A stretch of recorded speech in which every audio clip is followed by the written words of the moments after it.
Muy buenos días. Desde nuestro canal mayor en redes de APTE, la Asociación de Defensa del Mayor, hoy tenemos la suerte de conversar con el director de la residencia del Perpetuo Socorro de Santa Fe, don José Luis Pareja Rivas. José Luis, muy buenos días. Muy buenos días y encantado en este caso de poder compartir este ratito con vosotros, que hacéis y dais testimonio y voz también a este maravilloso mundo que es el de las personas mayores. Muchas gracias. Para nosotros es un placer porque hemos visto un vídeo suyo hace muy poquito en las redes. Dicho vídeo os mandaré, o mejor dicho, colgaremos el enlace en nuestro canal de mayores en redes para que todas las personas puedan acceder a él. Es muy interesante. José Luis Pareja es director gerente, misionero laico del Santísimo Redentor designado por la congregación al frente del mismo. Está cursando el doctorado en Derecho y Ciencias Sociales, licenciado en Antropología Social y Cultura de la Universidad, diplomado de Trabajo Social por la Universidad de Granada y bastante experiencia en Cáritas, por lo cual le da también una visión algo distinta a lo que vemos de manera habitual. Tiene un perfil distinto a lo que estamos acostumbrados. Os dejaré también el enlace de YouTube Mayores en Redes de APTE, lo que es la página web de la residencia, y ya veréis como dentro de la propia página se ve reflejado un poco el alma y el trabajo de José Luis Pareja en este sentido. Darte la gracia por el tiempo, porque el tiempo vale oro, y yo empezaría por una pregunta.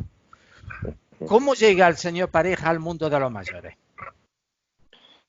Bueno, yo creo que en parte has dado un poquito en la clave. Yo estuve llevo ya 17 años como responsable del Centro de Perpetuo Socorro, que no son pocos.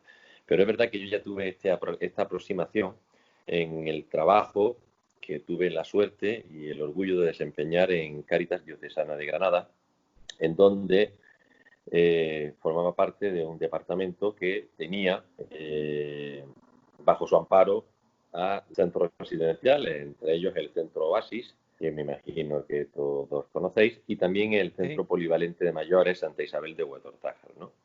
Entonces ahí donde surgió, en primer lugar, la propuesta fue por parte del entonces presidente Pepe Sánchez Fava, y me encaminé, aunque yo ya tenía experiencia de haber estado con mujeres víctimas de malos tratos, con infancia, es decir, con un grupo enorme de población.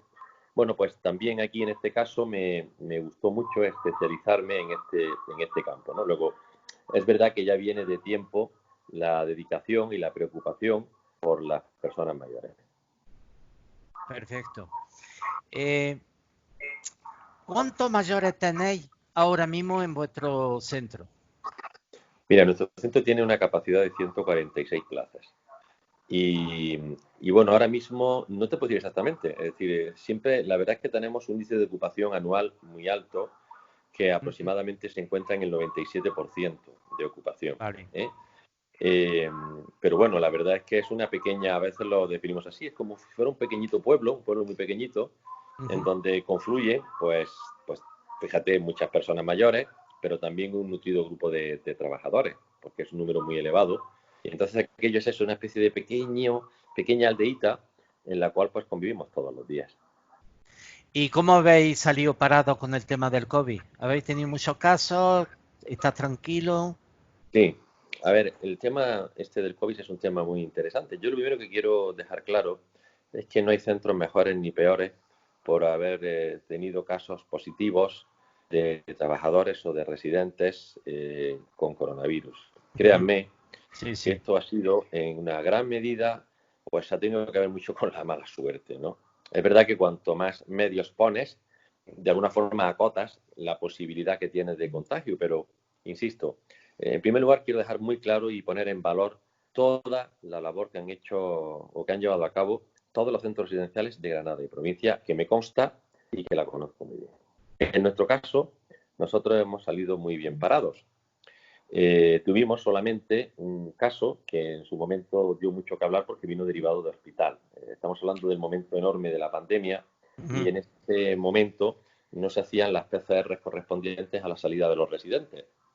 Con lo cual, tuvimos esta situación, pero sin ninguna consecuencia más, afortunadamente, en el funcionamiento del centro, que es verdad, como todos los centros, se vio muy limitado por las medidas que se llevaron a cabo por parte de los dispositivos de salud. Vale. ¿Alguien os ha llamado y os ha preguntado cómo lo habéis hecho? ¿Alguien se ha Sí, preocupado de eso? sí, la verdad es que, pero fíjate, fundamentalmente, y lo agradecemos, bueno, las autoridades sanitarias nos llamaban en ese momento continuamente para ver cómo íbamos, ¿no? Nos llamaba también la Guardia Civil, fíjate. Todos los Sí, días también la Guardia Civil nos llamaba para hacer un poquito el recuento de casos curioso. positivos, casos posibles, etcétera, ¿no? Quiero decir, desde un punto de vista institucional, sí hemos recibido llamadas. Otra cosa matizable es si esas llamadas, sobre todo en los centros que se encontraban en ese momento en una fase muy crítica, se trasladaron en visitas o en implicación por parte de las autoridades sanitarias. Pero a nosotros lo que más nos agrada y lo que más nos gusta, pues es cómo desde asociaciones, otro tipo de instituciones, personas, pues nos llaman y nos alientan y nos dan ánimos y nos preguntan cómo estamos, porque saben que sobre todo la sobrecarga que ha tenido y tiene el personal de los centros residenciales es enorme.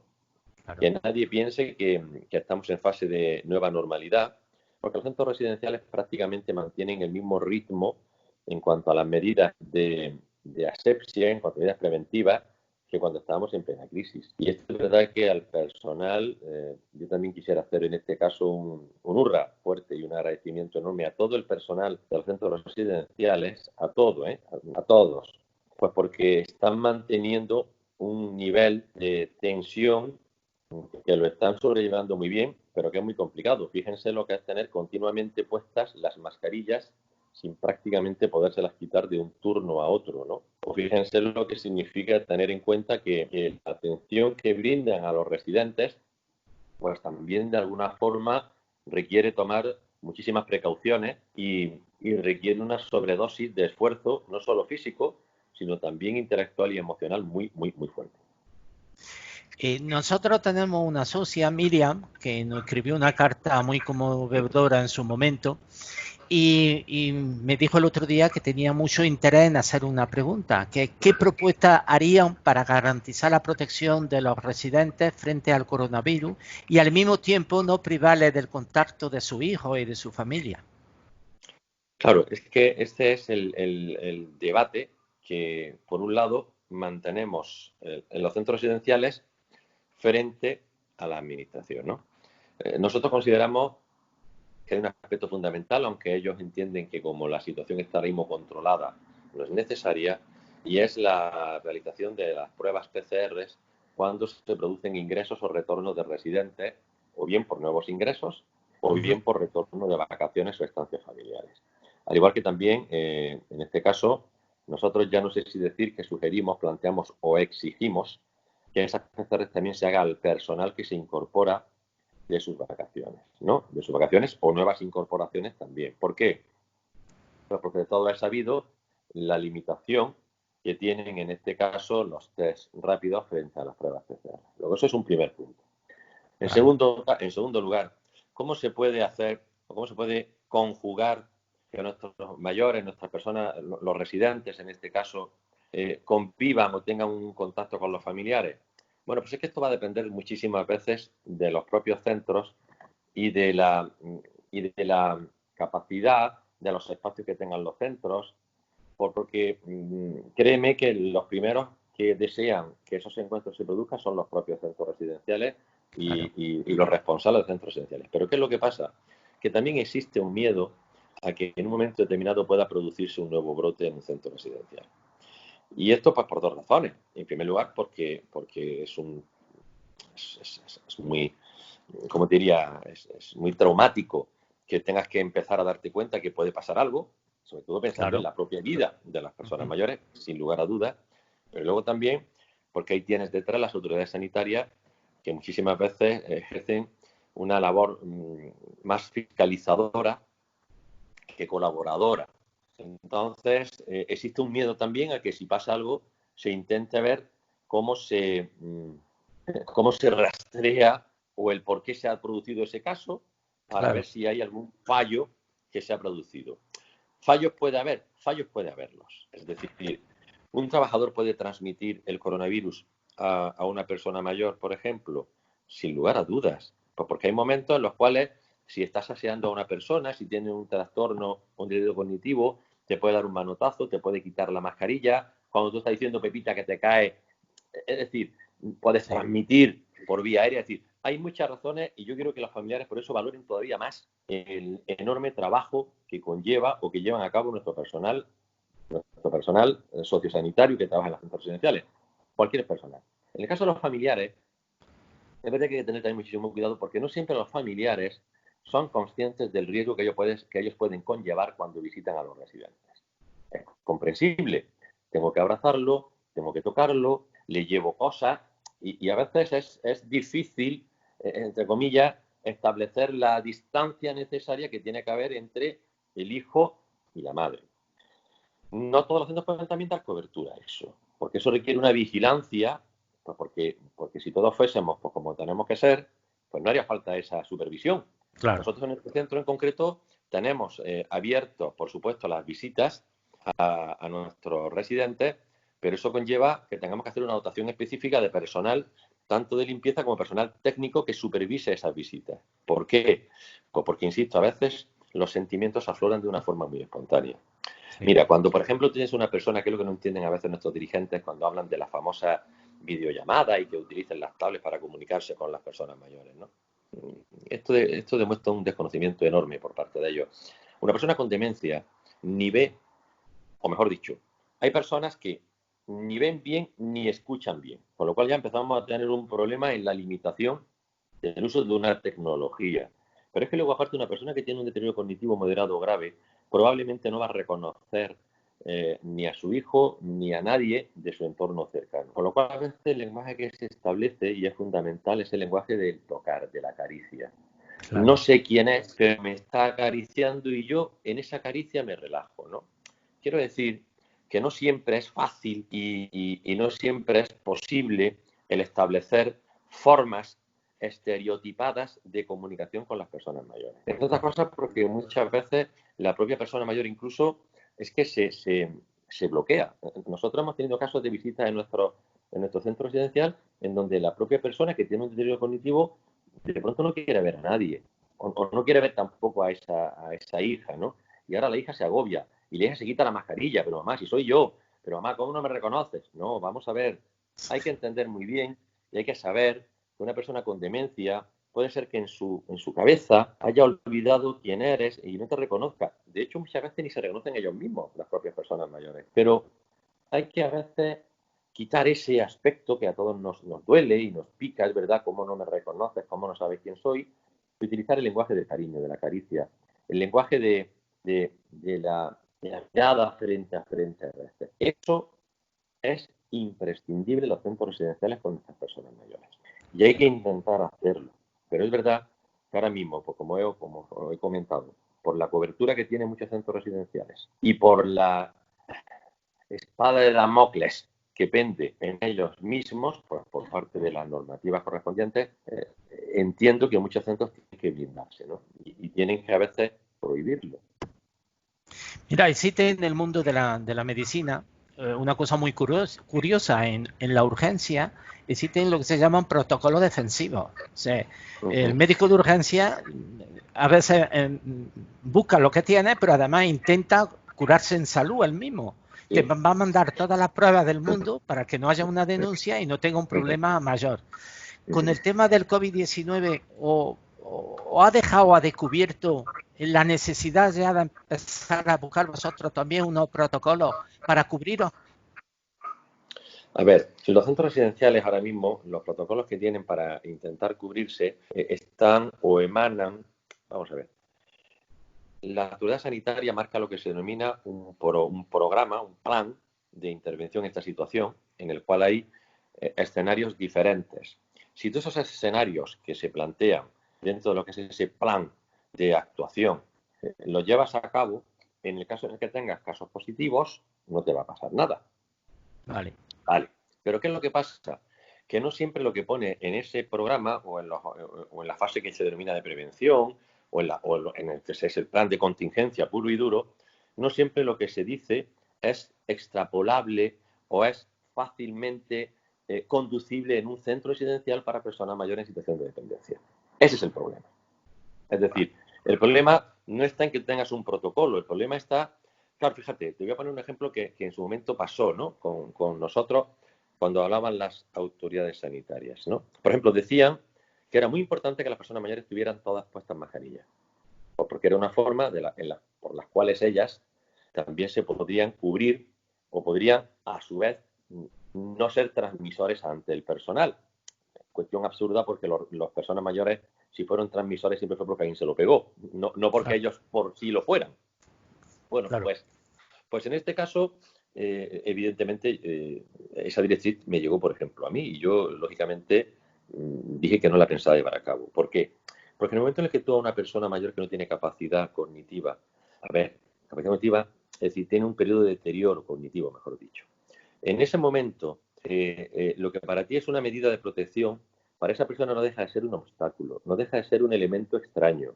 ¿Qué es lo que puede pasar entonces? ¿Y qué es lo que pasó? Pues porque las personas mayores que tenían dependencia le ponían la mascarilla 5 minutos, pero cuando mirabas para otro lado ya estaba la mascarilla en el suelo. Se la había cambiado a la residente que tenía enfrente. La que la había cogido en el suelo, que la había pisado, se la había puesto ahora ella. Luego, otra que tú le habías puesto la mascarilla, de pronto la había guardado y le preguntaba, ¿pero dónde la ha puesto usted? Y ahora tú ya, quiero decirte, algo que se supone que preserva y que es una fórmula mediante la cual tú evitas, no la puedes aplicar en un centro residencial. Claro. ¿Comprendes? ¿Por Sí, qué? sí, sí, sí, Porque al final lo que está produciendo es un efecto inverso. Al igual que cuando se habló también del confinamiento o cuando se habla del confinamiento en las habitaciones, ¿no? Hay muchos centros residenciales que no tienen espacio suficiente. Con lo cual, ¿qué es lo que pasa? Han tenido que someterse sí o sí, que por tener 1, 2, 3, 4 casos positivos, han tenido que establecer unos protocolos para evitar el contagio que ha hecho que después hayan surgido manifestaciones, es decir, efectos colaterales en esas personas que, teniendo un deterioro cognitivo, han perdido muchísima estimulación. Entonces, los protocolos están para la generalidad. La aplicación en centros esenciales es muy, muy concreta. Y depende también muchísimo, además, del conocimiento que tiene el propio personal de la persona mayor. No todas las personas mayores son iguales y tú no puedes plantear que estás en un hospital. Gravísimo error que ha tenido este sistema sanitario. El pensar que los centros residenciales podían convertirlos en unidades hospitalarias. Enorme error. ¿Por qué? Porque lo que han producido ha sido desahogar el sistema, pero a su vez han trasladado los problemas de masificación de un hospital, lo han trasladado a los centros residenciales. Luego, ¿qué es lo que pasa? En la aplicación de ese plan de contingencia que yo estoy comentando, al final, si tienes 1, 2, 3 casos positivos, al final lo que aíslas es a todo el centro, por lo cual provocas una situación, entre comillas, tomádmelo con mucho cariño, que pagan justo por pecadores. Entiendo que pecadores aquí no es nadie, obviamente, ¿no? Pero ¿qué es lo que pasa? Que ha sido una situación absolutamente absurda. Digo y manifiesto que en esta crisis se han vulnerado los derechos fundamentales de las personas mayores. Y en este sentido, evidentemente, miro al dispositivo sanitario sin lugar a dudas. Los centros, lo que tenían que haber hecho es, que es lo que se está intentando luchar ahora y lo que yo vengo a decir en el vídeo es, utilicen unidades intermedias de evacuación. Es decir, cojan y en el momento en el que tengan casos positivos en centros residenciales, sáquenlos de los centros residenciales, establezcan unidades similares a las residencias en áreas hospitalarias y a su vez liberen a los centros residenciales del estrés y de la tensión enorme que conlleva tener personas positivas en el centro. No cabe duda que no costaría ningún trabajo poder disponer en los hospitales de lo que se llamaba antiguamente geriátrico, pero hospitalario. O sea que cuando una persona, hay una pandemia o hay un problema que sea de origen de una patología bastante grave para el anciano, que se pueda trasladar a ese hospital directamente y dejar a la residencia un poco más libre de ese tipo de urgencia y de aguantar ese tipo de paciente, porque la capacidad también es mucho más corta. Claro, ¿no? En Granada existe. Mira, en primer lugar yo sí quiero agradecer aquí la sensibilidad que se tiene en este tema por parte de distritos sanitarios. Es decir, cada cosa lleva su justicia, ¿no? Igual que desde Sevilla a veces emanan cuestiones absurdas, hay que reconocer que aquí en el área de distrito, por parte, en este caso, fundamentalmente de la gerente, doña Leticia Soriano, hay una grandísima sensibilidad a eso que tú mismo estás comentando. Es decir, de hecho, en el clínico, el antiguo clínico, la idea es establecer este tipo de unidades, como tú estás diciendo, ¿no? Que se trataría, en este caso, no de llevar los hospitales a las residencias, no medicalizar residencias, sino trasladar las residencias a esas áreas hospitalarias. ¿Para qué? Para que incluso siendo gestionadas por el propio personal de los centros residenciales, que saben cómo atender, que saben cómo cuidar, una enfermera que está en un dispositivo de salud, por ejemplo, en maternidad, no tiene por qué saber cómo reacciona o cómo hay que atender a una persona mayor que tiene un deterioro cognitivo, una demencia. Entonces, yo creo que aquí es donde está ahora mismo, como si dijéramos, el punto de inflexión. Es decir, no sirve la medicalización de los centros residenciales absolutamente. Y luego el coste que tú puedes hacer si gestionas un área hospitalaria, como si fuera un centro residencial, incluso al sistema de salud le sale más barato, pero además atendiendo especializadamente a este tipo de personas mayores. ¿Por qué? Porque una persona mayor que pueda tener un COVID, por ejemplo, que tenga en este caso el virus, no significa que tenga que tener un respirador. Pero sí probablemente necesita un espacio donde poder andar, sí necesita una estimulación por parte de una terapeuta ocupacional, por parte de un fisioterapeuta, que en este sentido no puedes hacer si la llevas directamente a un hospital como es el hospital. Pero sí puedes adaptar, si esa área hospitalaria, una planta, por ejemplo, del antiguo clínico, que tiene muchísimas plantas, la adaptas 25, 50 camas a esa forma de entenderlo, es perfectamente factible. Y además, como tú me has comentado, liberas a la residencia de tener que tener a los residentes, como yo en alguna ocasión, es verdad, y me llaman mucho y me preguntan, y lo he dicho, lo digo porque es verdad, como zombies en el sentido de que se le ha perdido, mira, en muchos centros residenciales se ha perdido la sustancia. Es muy curioso, porque tú puedes ver imágenes en televisión donde la gente se abraza, baila, pero en los centros residenciales es que hasta se les prohíbe que bailen un paso doble. ¿Por qué? Pues porque es que tienen que tener una distancia de, oigan, por favor, que el problema no está en la residencia, déjenlos que bailen, déjenlos que se cojan y bailen un paso doble. ¿Por qué? Porque el problema no está ahí, el problema lo tenemos fuera. ¿Qué es lo que estamos haciendo? Tanto los estamos protegiendo y tanto estamos pensando en ellos que los estamos asfixiando. Y eso, los que estamos en el día a día con ellos, lo vemos y lo notamos. Empezando, como tú has comentado o has iniciado este tema, con la prohibición, entre comillas, la limitación de la visita por parte de familiares. Eso es un despropósito. Es un despropósito. ¿Entiendes? Entonces, aquí todo el mundo está hablando de este tema, pero al final, en tanta protección, que es lo que yo vengo a decir, a veces hace falta que vengan muchos de los que se dedican a hablar tanto de la protección, que estén 3 días en un centro residencial. 3. En turno de mañana, tarde y noche. Y quizás les cambie la mentalidad. Claro. Vean de verdad lo que ocurre y lo que pasa y cómo hay que abordar los problemas de verdad. Y se darán cuenta que a veces no puedes contener o no tienes que contener o sujetar a una persona o atarla, porque a veces hay otras soluciones que son las que tenemos que aplicar. Aunque para el dispositivo sanitario, la autoridad sanitaria, la inspección sanitaria, sea más fácil decir, esto es lo que hay. Claro. Esto es lo que hay porque quizás no es su padre. Porque si a lo mejor fuera su padre o su madre y yo le mandara una fotografía, no pasa en nuestro centro, que quede claro también. Y yo creo que prácticamente no. Pero si yo le presento a usted a su madre con una sujeción puesta con muñequeras, probablemente no le va a hacer ilusión verla así. A lo mejor entonces usted me cambia la concepción que tiene a la hora de establecer cuáles tienen que ser las medidas, los protocolos, las formas de intervención en los centros residenciales. Perfecto. Bueno, yo creo que ha quedado bastante claro, José Luis, todo lo que ha comentado. Es algo importante. Yo creo que tenemos que aprender de todo lo que nos ha ocurrido. Todos nos vamos a ser mayores, todos vamos a llegar a esa edad y está en nuestra mano empezar a trabajar para ello. Nosotros desde la asociación, cualquier cosa que necesitéis, nos tenéis a vuestro servicio. mete la página gracias. web y cualquier cosa que vosotros necesitáis, de verdad que nos tenéis para todo. Os doy la enhorabuena porque me parece que tenéis premio de excelencia en la residencia, ¿no?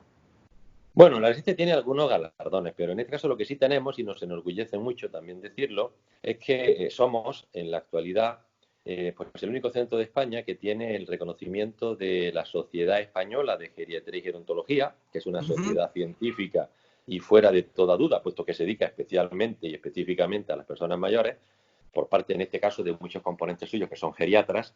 Y lo que sí tenemos es el nivel de calidad máximo. Ellos establecen 3 niveles de calidad, un nivel que Sí. sería básico, un nivel avanzado y un nivel de excelencia. Y nosotros pues hemos trabajado, sobre todo nuestro personal magníficamente bien, por conseguir ahora mismo el nivel máximo de excelencia, 3 estrellas, pues, que hacen que seamos el único centro de España. Ojo, eso no significa que los demás centros residenciales no lo hagan muy bien. Que quiero Sí. que también quede claro eso. Hay una cosa curiosa, yo lo digo, si os metéis, digo a las personas que no escuchen, si os metéis en la página web del Perpetuo Socorro, de vuestro residencial, hay una foto en conjunto de todo el equipo de trabajo y fijaros que a lo mejor José Luis no se ha dado cuenta, pero yo sí me he dado cuenta. Si miráis cara por cara, están todos sonriendo. Se ve un ambiente genial, es que se nota. Por lo cual, mi más enhorabuena por vuestro trabajo y vuestro sacrificio en este tema. Bueno, Pues por mi parte, nada más. José Luis, que muchísimas gracias por haber a participado con vosotros APTE. un placer y adelante y fuerza también para lo que necesitéis o me podéis necesitar a mí para poder dar apoyo y cobertura a lo que estáis haciendo con nuestras personas mayores. Pues muchísimas gracias. Un fuerte Un placer. abrazo. Hasta ahora. Igualmente. Adiós.